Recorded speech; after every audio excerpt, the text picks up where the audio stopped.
It is a deeply personal privilege to be here in Ndihem personalisht, thellësisht i privilegjuar që ndodhem këtu në Seul.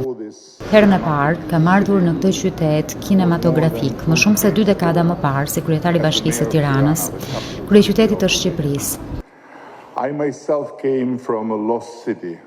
Unë vetë vija nga një qytet që kish humbur, e që vën në kërkim të vetes në një vend që sapo dilte nga një botë e fashitur, në rrekje, shpesh të rrëmujshme për të përfituar një tjetër.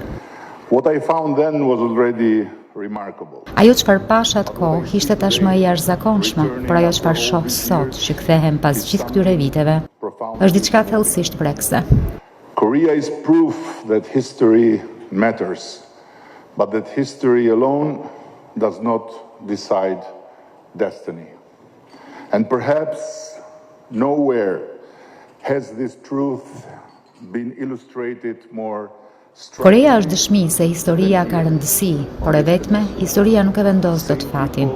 Ndoshta nuk ka asnjë vend tjetër ku kjo e vërtet ilustrohet në mënyrë kaq mahnitse sa në këtë gadishull. I njëjti popull, e njëjta kulturë, po ajo histori, e megjithatë ndarë nga sisteme rrënjësisht të ndryshme. E këto janë dëshmia më e thjellët në tokë se fatet e kombeve nuk marrin formë thjesht nga aty ku zën fill, por nga zgjedhjet që bëjmë gjatë rrugës. Një Kore u shndrua në simbolin e ripërtëritjes përmes hapjes demokracisë së qëndrueshme dhe inovacionit. Tjetra u kthye në emblem të territ përmes izolimit, sundimit të forcës dhe frikës.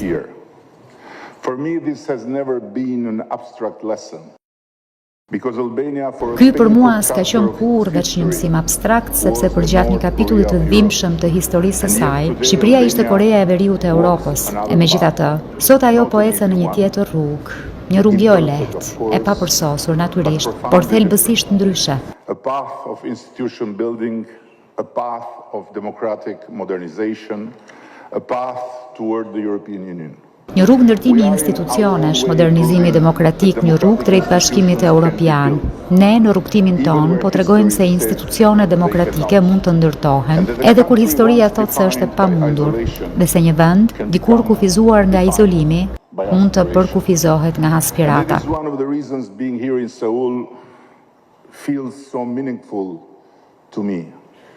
Although far geographically, South Korea feels deeply close to countries like mine, through its reminder. Kjo është vetëm një prej arsyeve pse për mua është kaq kuptim plot të jem këtu në Seul. Edhe pse gjeografikisht larg, vendesi im e ndjejnë kaq afër Korenë e Jugut përmes kujtesës se madhështia nuk ju rezervohet vetëm atyre që lindin me fat. Mund t'ju përkas edhe atyre që guxojnë të rindërtojnë, që zgjedhin hapje në vend të frikës, vendosmërinë në vend të dorëzimit dhe optimizmin në vend të fatalizmit. Ndërkohë që ne mbylleshim pas mureve tona e këndonim këngë revolucionare të majgjepsur nga revolucioni kulturor i Kinës dhe bënim luftë imagjinare kundër amerikanëve e sovjetikëve, në këtë kontinent diç krejt tjetër shpalosej që as mund ta shihnim e as na lejohej ta dinim. Japonia po rindërtonte veten për të marrë formën e një mrekullie industriale. Korea e Jugut po shndronte varfërinë në precizion inxhinierik. Singapori po vërtetonte se një qytet pa asnjë burim natyror mund të shkëlqente mbi ato kombe të bekuara me çdo avantazh të mundshëm. Tajvani, Malajzia, Tajlanda, secili prej tyre shkruante kapitullin e vet, me kushtet e veta e me zërin e tij. Shqipëria i ndau rrugët me Kinën, pikërisht kur Deng Xiaoping nisi të shpërbënte atë ortodoksi ideologjike vetëm me një fjali që aso kohe na tingulloi si heretike. Nuk ka rëndësi se shëngjyrë është macja për aq kohë sa ka fëmijë. Shqipëria i mbeti besnike doktrinës. Kina zgjodhi pragmatizmin dhe historia eci me Kinën. Ndoshta gjëja më jashtëzakonshme nga të gjitha është se këto vende, pavarësisht dallimeve të jashtëzakonshme në kulturë, në sisteme, histori e tradita politike, gjetën rrugën të ndërtojnë diçka së bashku. Organizata e vendeve të Azisë Juglindore nuk lindi nga njëshmëria, lindi nga kuptimin se bashkëpunimi është më i fuqishëm se sa përballja dhe se Në fund të fundit, pragmatizmi sfidon ideologjinë.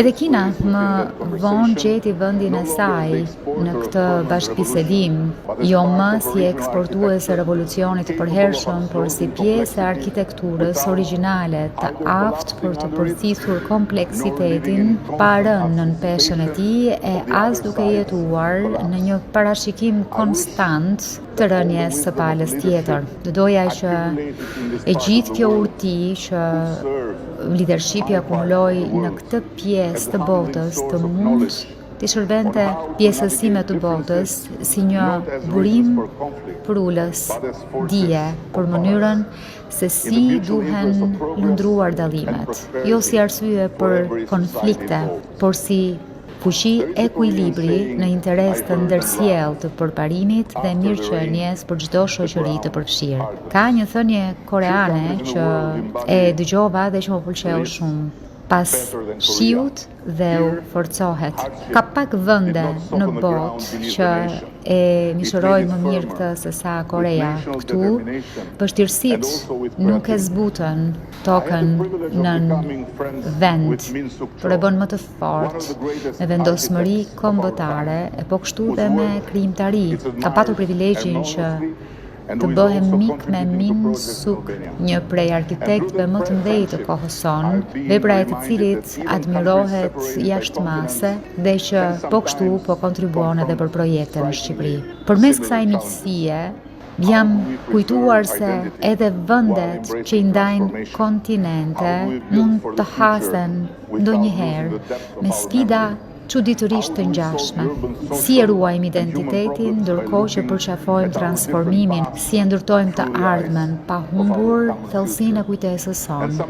Si i zgjidhim problemet urbane, shoqërore e njerëzore, duke parë rrugët tona të ndryshme përmes syve të së ardhmes së përbashkët. Ndonjëherë, në mënyrë të pabesueshme, një mendje krijuese nga një anë tjetër e botës mund të vijë të hedh dritë mbi përgjigje për pyetje që mendonin se ishin vetëm tonat. Me kalimin e viteve, qoftë si kryetar bashkie apo më vonë si kryeministër, kam mësuar se leadershipi ka shumë më pak të bëjë me sigurinë, saq pretendojmë shpesh. Rrallë ndodh që të ketë të bëjë me rehatinë e përgjigjeve të qarta. Shumë shpesh ka të bëjë me të ecurit përpara, me dije të papërsosur, duke pranuar dyshimin, duke mësuar në mënyrë të vazhdueshme dhe duke gjetur sërish kurajën për të vepruar, sepse leadershipi vërtet nuk i përket spektatorit që gjykon me rehati në distancë apo atyre që preferojnë mos veprimin kur përballen me një sfidë që i tremb.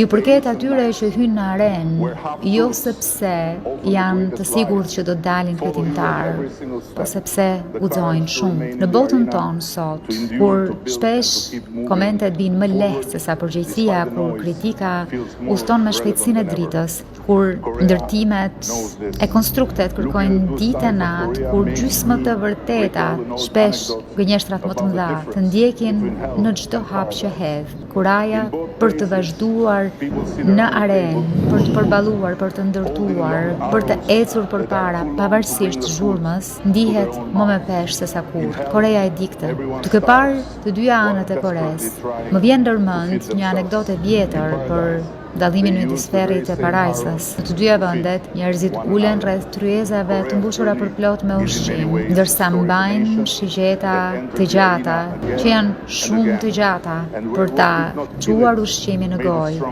Në Ferr, gjithkush vdes urie, ndërsa dëshpërimisht reket të ushqej veten.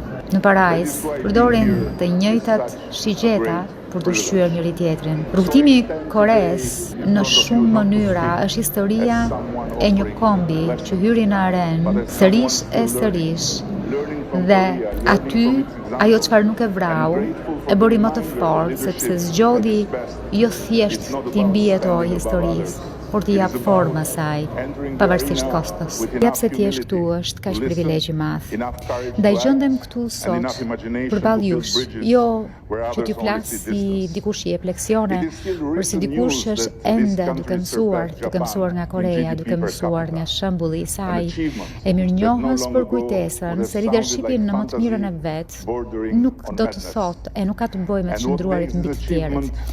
Ka të bëjë me hyrjen në arenë me përulësit mjaftueshme për të dëgjuar, me kurajt mjaftueshme për të vepruar, me imagjinat të mjaftueshme për të ndërtuar ura atje ku të tjerët shohin veç distanca. Është ende lajm i fundit që ky vend ka tejkaluar Japoninë në produktin e brendshëm bruto për frym. E arritje që jo shumë kohë më parë do dukej si fantazi e gati marrëzi. Dhe ajo çfarë bën këtë arritje kaq të jashtëzakonshme është aftësia e një vendi për të shndruar dhimbjen në forcë, urinë në vendosmëri, shkatrimin në energji dhe traumën historike në një forcë gati të pabesueshme të ambicjes kolektive. E nëse Korea mundi ta bëjë, atëherë askush nuk ka të drejtë të thotë nuk mund të bëhet, as në nivel kolektiv apo atë individual.